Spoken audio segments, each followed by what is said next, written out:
All right, everybody. So welcome back to the channel. This is Rashad Milligan once again. This is the Road to 500 subs. And this next guest that we have here on the channel today, this is someone who hit me up immediately through Twitter DMs. And I eventually caught up and we connected through email. And we continued discussions and everything like that. Now they're here on the promotional tour of their new ebook, 15 Rounds with Jerry Izenberg. So Right. without further ado, this is the Road to 500 subs. If you are new to the channel, we have my man Ed over in Japan. Ed, how are you doing, first of all? I'm doing good. It's getting late here on Wednesday night, but I'm energetic and happy to speak with you. Likewise. And, just my first question, I know that you've had, of course, you've gone different places over the course of your journalism career and stuff like that. My question for you is, how did you end up in Japan? I guess it was a matter of ambition and a matter of just following the job availabilities. And in 2006, a new basketball league was entering the second season at the same time that the World Basketball Championship was being hosted in Japan. And the Associated Press sports editor's website was advertising a position for the Japan Times for a pro basketball reporter. And it attracted my interest. And fortunately, it led to an interview and a job. Wow. And how has Japan been, I guess, since those last 14 years, 2006 to 2020 in Japan? Can you specify, elaborate on your question? Right. In relation to work or just like lifestyle, or what do you mean? Adjustment to the lifestyle, going from, one country to another. Mm-hmm. Well, I was living in Flagstaff, Arizona for 5 years before moving to Japan. And Flagstaff is a mountain town, a small university town, a couple hours north of Phoenix.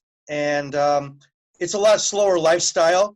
Tokyo is, the Tokyo metropolitan area is like 30 million people. So it's a bit more hectic, a bit more, a lot going on. And I think I've adjusted well.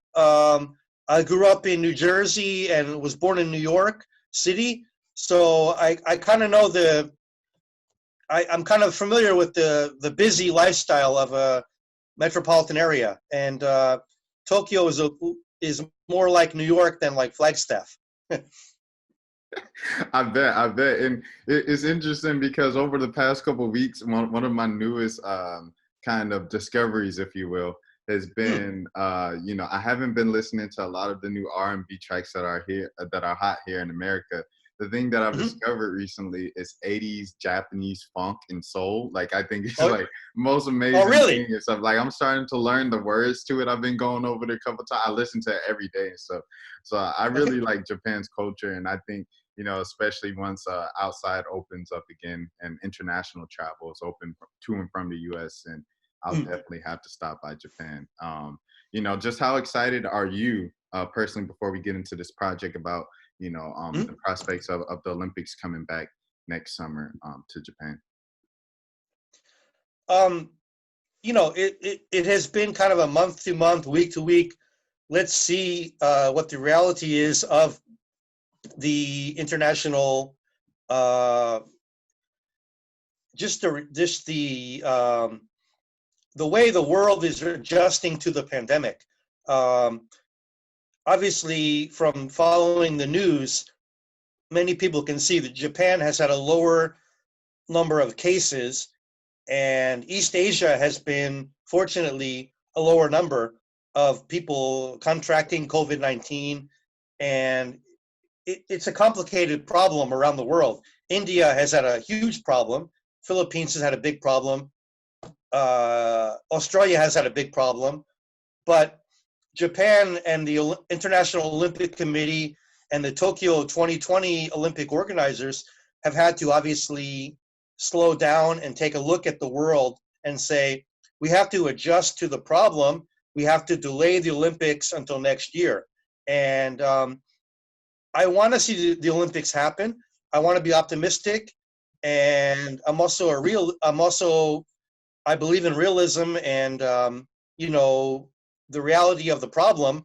And I hope that the health experts can organize a solution to let the Olympics happen. Do you like living in Japan? Have you enjoyed it and everything like that? Just beyond the career and kind of the similarities from living in Jersey and New York and stuff. Do you like the lifestyle over there? Are you having fun? Are you happy? Are you content? Yes, I am motivated to be hopefully a good journalist. I'm motivated to study Japanese, the language and the culture, and to immerse myself within the local area of Tokyo, Yokohama, Chiba, the main metropolitan area, but also to travel to the countryside for some of my projects with journalism. I worked almost 14 years at the Japan Times, which is a national newspaper. And in the spring of this year, due to economic downturn and also just a newspaper downturn, I left the newspaper in the spring, and I started with a website called Japan Forward in May. And the website is funded and really invested by a economic newspaper similar to the Wall Street Journal. It's called Sankei Shimbun, and it's trying to grow and really educate the world about Japanese culture through the English language. And I'm trying to embrace the new technology and embrace the opportunity to showcase a lot of stories about Japanese sports through Japan Forward. Wow, that is crazy, man. That's simply amazing and stuff like that. So, like I said, without further ado, let's go ahead and transition into this project, this latest project that you're pushing. Izenberg, for those Thank of you you. who don't know, he recently turned 90, and he's interviewed everybody, and he's done everything from Muhammad Ali Yeah, to Joe Namath. yeah, good point. He's covered a lot of Super Bowls, and he's covered a lot of Kentucky Derbies. So a few years ago, Ed had the opportunity to interview and sit down with him, and he's put it in this new ebook. You know, Ed, first of all, just how was that interview process, and how was it, connecting with such a legend in our sports journalism industry? I was fortunate to grow from my own opinion. I was fortunate to grow up in a region of the United States with so many quality newspapers and quality journalists. The New York, New Jersey, Pennsylvania, Connecticut region, for example, there were so many newspapers, and the competition and the just the massive number of stories that were told each week.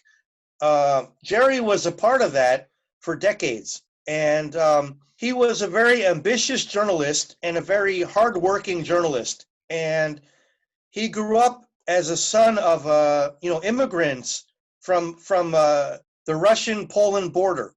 Um, his father arrived in the U.S. at a very young age, and relatives, his father was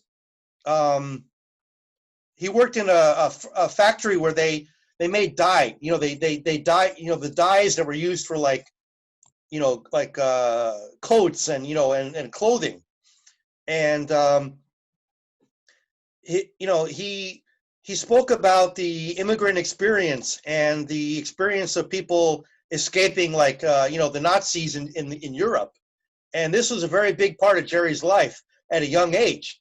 He just turned 90 in September, and but his father was a baseball minor leaguer, a semi-pro player, and also a minor league player. And he had athletic talent and also athletic knowledge and athletic ambition, and it rubbed off on Jerry, who really loved writing at a young age. And those things combined really affected his career path.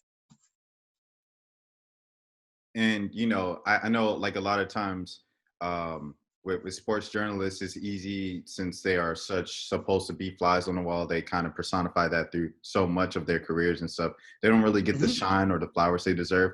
How important was it for you to make sure that that Jerry received his flowers or whatever while he was still here and while he could still smell them? That's a really good question, and I want to preface it by saying that my my my reaching out to him in 2014 and 2015 was kind of a process where I was patient. He agreed to an interview, but with his busy life and his retirement and all different projects with books and with his family and whatnot, I didn't get an interview with him right away. So it took about 6 months or 8 months to really narrow down a time where we would speak on the phone. And the initial interview with him for this project that became Going 15 Rounds with Jerry Izenberg, it actually took place in the summer of 2015, a few weeks after he had a vacation in Hawaii. But originally, I reached out to him in 2014 just to do an interview for a blog site that I run myself. But it wasn't initially like an idea to do a huge book about him or a really thorough project, but his generosity really led me to, I think, expand the project, where we spoke the first time for 3 hours, the initial interview. And he prefaced the interview by saying in an email, "You have as much time as you need. I don't have anything else on my schedule today. My schedule is your schedule." So his generosity really led me to explore this project, more and more. And I tried to make it very thorough from 2015 until this year by reaching out to a number of journalists who knew him or knew of him. People like Jeremy Schaap and Dave Anderson and Wallace Matthews and John Schulian, people like Dave Sims, the Mariners play-by-play broadcaster. There's a number of people I spoke to, about 40 people, through email and also phone calls, who also really enriched the part two of this book. I think it's kind of it's kind of a project that appeals, hopefully, to a number of people in different audiences. People who are kind of sports historians and people who are interested in journalism, but also people who are maybe interested in American culture or might be aspiring journalists or young journalists. Perhaps how old are you, Rashad? I'm 25 right now. I'm getting up So, there. I'm getting up there. I'm not a spring okay, chicken that I once was. okay. So I'm 46 now. So people that are a couple decades younger, this book might appeal to them because they might never have heard of Jerry. Yeah, for sure. And like staying along the lines of American culture, off the top of my head, I wish I would have looked this up right when you were giving that answer, but I can't remember. I know it was June 4th when Muhammad Ali died, but I can't remember if it was 2015 or 2016. Would you happen? Go ahead. It was 2016. 2016. About So after Muhammad Ali died, did you get a chance to follow up with Jerry and maybe talk to him? Like, did his perspective change on his answers of like his experiences with Muhammad Ali? um interesting topic to explore. He really explored the memories of Muhammad Ali in the days and weeks after Muhammad Ali passed away. Um, and for a guy who was almost 90, who was 86 years old at the time, to be 85, just about 86, a couple weeks later, to be trending on Twitter was kind of a remarkable, interesting, unique situation. The reason Jerry was trending was because of his obituary slash remembrance piece about Muhammad Ali. He really was a great friend of Muhammad Ali, and he explained those experiences, traveling with Ali, traveling to the same places as Ali, just being a confidant and being around him for decades. And one thing I tried to do in the book was not to photocopy or regurgitate the memoir that Jerry wrote himself, but to give kind of anecdotal stories that give people kind of an introduction to what Jerry experienced during his career.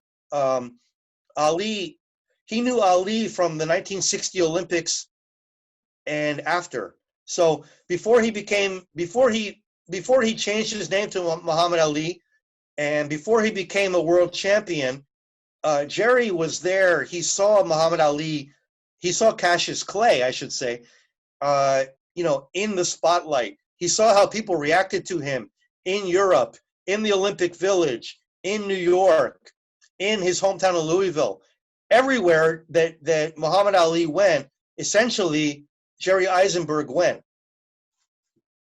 That is crazy. Like just that in myself, if I'm reading, I'm like, man, I want to read this book. Like just off of that alone, because that's just an interesting perspective. And staying along the lines of that perspective, you as a veteran journalist yourself, who's accomplished great things. Like you said, you've been with the Japanese national paper for 14 years before going fully independent. You've done a number of projects. You used to work in Arizona, everything like that. So for you at this stage of your career, what were some of the things that you learned from a veteran journalist a couple of decades ahead of you, to maybe a different perspective? Because I remember, in the Q&A that I read with you in the Arizona Daily, it was talking about, the perspectives are just so much different when a guy has covered the Kentucky Derby for 55 years versus a 30-year-old. Yeah. So what were some of the things that you learned from Jerry with that generation gap? One thing I tried to stress was someone with his experience and with his knowledge and with his storytelling skills, they have the ability to tell a story within a story where they can reference something from decades ago or maybe even generations ago and make it relevant to the present time.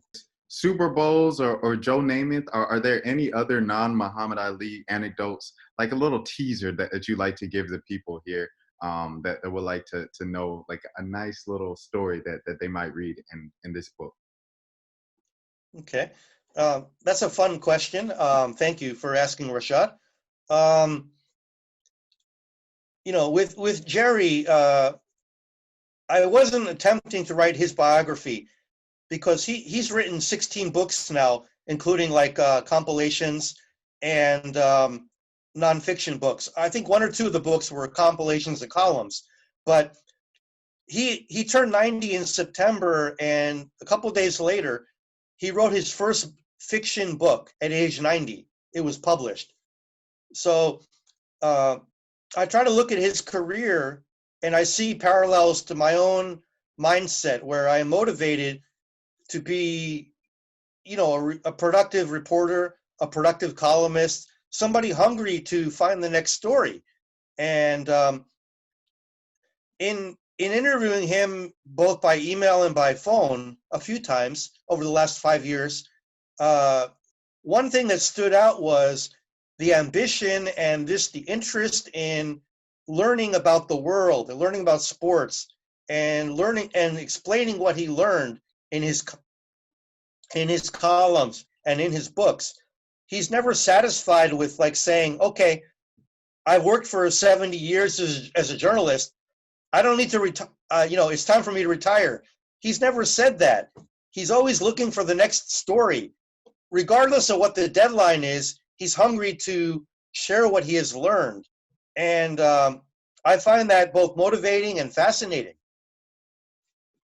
And Ed, I guess for people who might not be in the industry, looking in or whatever at journalists in such a time where, I don't want to get too political, but in a time where journalists are attacked so often and stuff, they might not understand what it takes, like the type of passion it takes to be in and stay in the industry and stay motivated in the industry. So when you see, someone like that, you alluded to a little bit there in the answer, just how have you in your personal career stayed motivated in everything through layoffs and changes in the industry with especially print and stuff like that, going into the digital age? And Hmm. the struggle for more money and finding money and to make a living off of this? Well, I want to have enough money to pay the rent and to afford food, but I don't expect to be rich, and I'm not working to be rich. My own motivation is intellectual curiosity and the desire to tell stories. I love learning about people within sports and how sports is kind of a prism into what you know uh, occurs in any culture. I live in Japan, but okay, how do Japanese athletes stay motivated to do their job? How do they feel about their season and their careers within like the greater context of the Japanese sports culture? And previously in the United States, like how do the college football players think about what they've accomplished compared to their predecessors and compared to like the NCAA sports football culture, at large?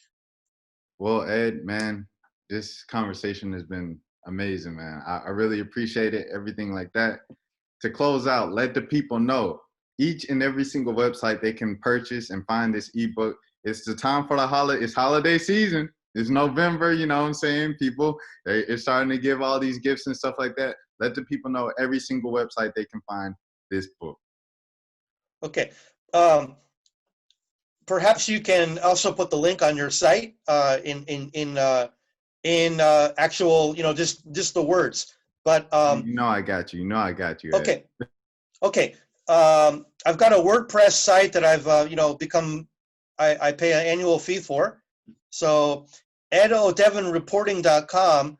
I have a press release about the book.